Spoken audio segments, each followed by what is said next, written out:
Baik, bismillahirrahmanirrahim. Assalamualaikum warahmatullahi wabarakatuh.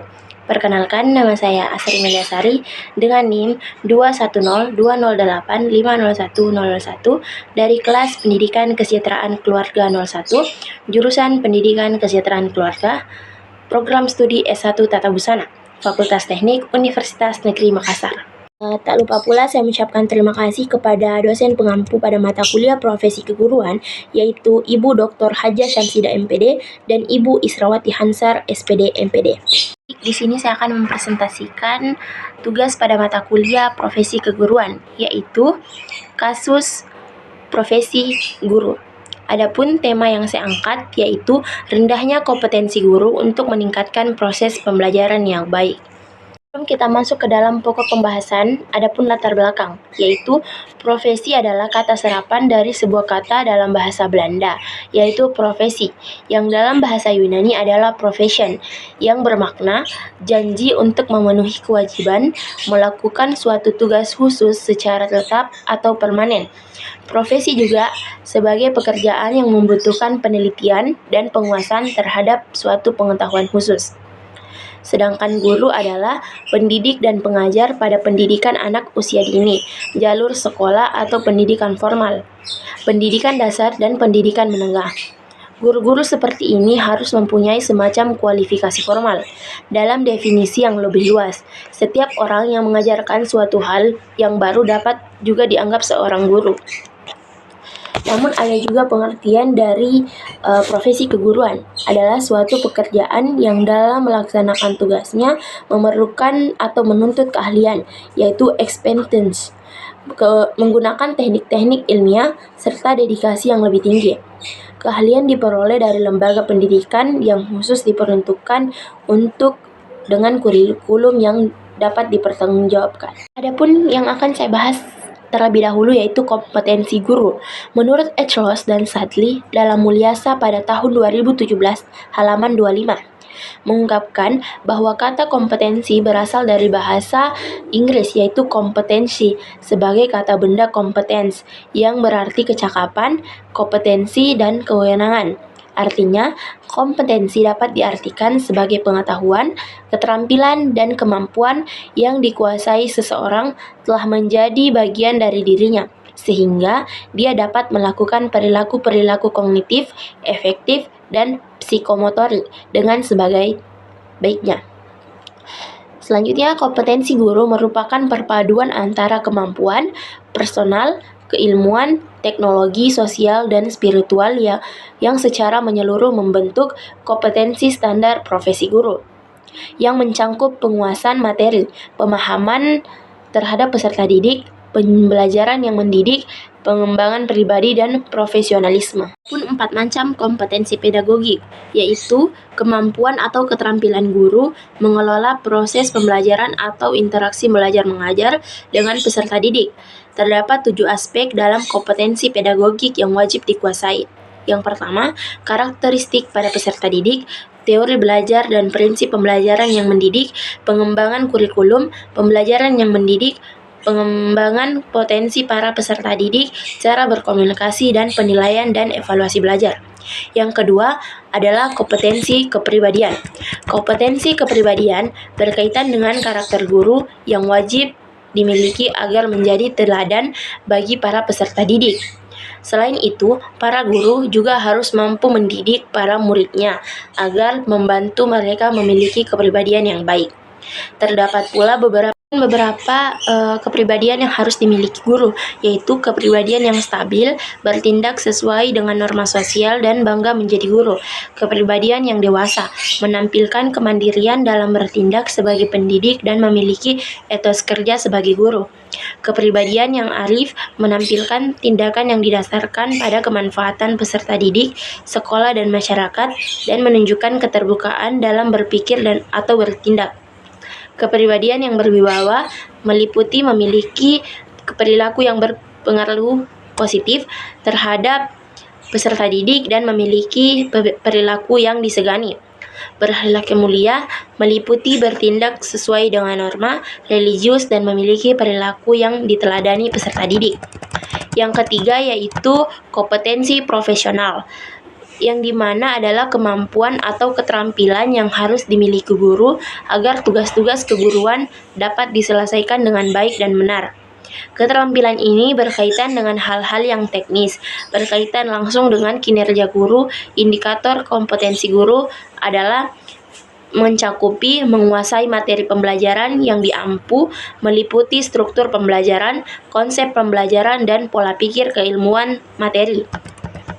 Menguasai standar kompetensi atau biasa disebut dengan SK, kompetensi dasar yang biasa disebut dengan KD, dan tujuan pembelajaran dari pembelajaran yang diampu.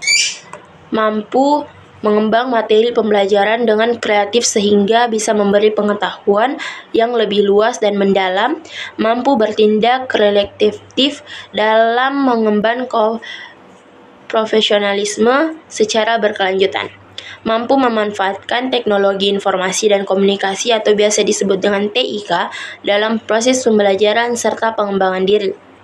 Yang terakhir yaitu kompetensi sosial.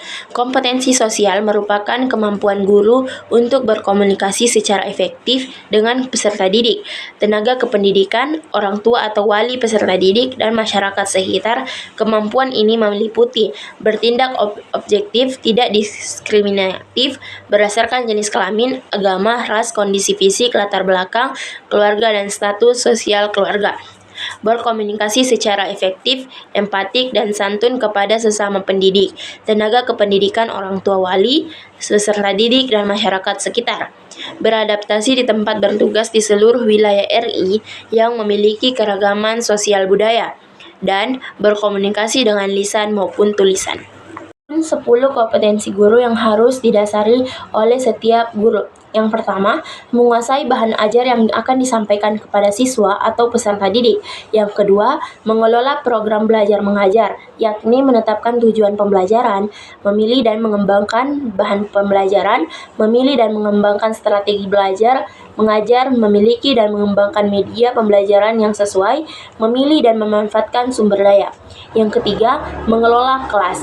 Guru yang profesional akan mampu mengelola dan mengatur suasana kelas dengan baik dan menata kelas dengan media atau alat peraga pembelajaran yang disediakan.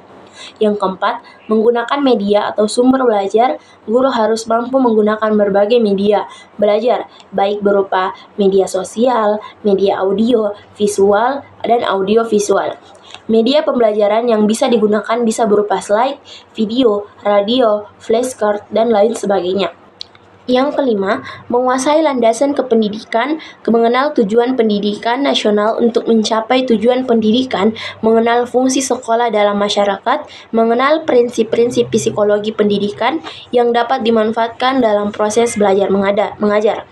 Yang keenam, mengelola interaksi belajar mengajar, yakni menciptakan iklim belajar yang tepat dengan menciptakan keaktifan siswa dalam belajar sehingga pengetahuan siswa terus bertambah dan ada keinginan terus-menerus untuk belajar dan mengeksplorasi pengetahuan mereka. Menilai prestasi belajar, menilai hasil dan proses belajar mengajar. Yang ketujuh yaitu menilai prestasi belajar, menilai hasil dan proses belajar mengajar yang telah dilaksanakan, memilih dan menilai prestasi murid untuk kepentingan mengajar dan menilai proses belajar mengajar. Yang kedelapan, mengenal fungsi dan layanan bimbingan penyuluhan. Guru harus bisa membimbing murid yang mengalami kesulitan belajar, siswa yang berkelainan dan berbakat khusus, serta bisa membimbing murid untuk menghargai pekerjaan di masyarakat. Yang kesembilan, mengenal dan menyelenggarakan administrasi sekolah. Dan yang terakhir yaitu memahami dan menafsirkan hasil penelitian guru guna memperlukan pengajaran. Kemampuan guru ini adalah untuk mengkaji konsep dasar penelitian ilmu. Selanjutnya kita akan masuk ke dalam pokok pembahasan, yaitu penyebab rendahnya kompetensi guru. Pertama, ketidaksesuaian disiplin ilmu dengan bidang ajar atau mismatch. Masih banyak guru di sekolah yang mengajar mata pelajaran yang bukan bidang studi yang dipelajarinya. Hal ini terjadi karena persoalan kurangnya guru pada bidang studi tertentu. Yang kedua, kualifikasi guru yang belum setara sarjana. Konsekuensinya, standar keilmuan yang dimiliki guru tidak menjadi memadai atau mengajarkan bidang studi yang menjadi tugasnya.